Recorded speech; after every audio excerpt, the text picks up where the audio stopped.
Have you ever pondered how a single spring could change the course of history? Picture this.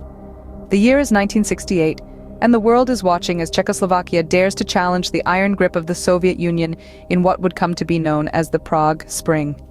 In January of that year, Alexander Dubček, a reformist within the Communist Party, ascended to the role of first secretary.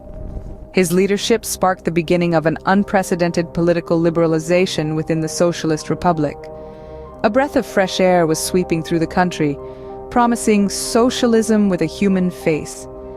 Dubček aimed to grant additional rights to the citizens of Czechoslovakia in an act of defiance against the stringent policies of the Soviet Union. As the weeks passed, the liberalization pushed forward, growing bolder. Censorship, once a relentless force, started to crumble. The airwaves and the press filled with free debate and criticism of the government, a freedom that was, until then, unthinkable. In April, the action program was adopted by the Communist Party, a detailed plan outlining extensive reforms. It promised democratic elections, greater personal liberties, and an economic emphasis on consumer goods. A breathtaking vision of a more liberal socialist model was taking shape. But the winds of change did not go unnoticed. The Soviet Union watched, wary and anxious. In the face of Czechoslovakia's growing audacity, they began to fear a threat to their own power and the socialist bloc's unity.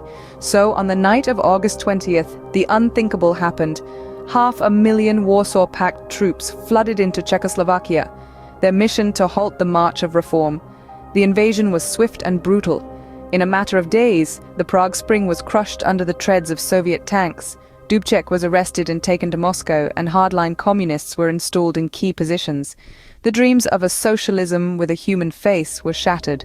The Prague Spring was a moment of hope, a glimpse of what could have been. Despite its swift and brutal end, it remains a symbol of resistance, a testament to the enduring human spirit's quest for freedom and self-determination.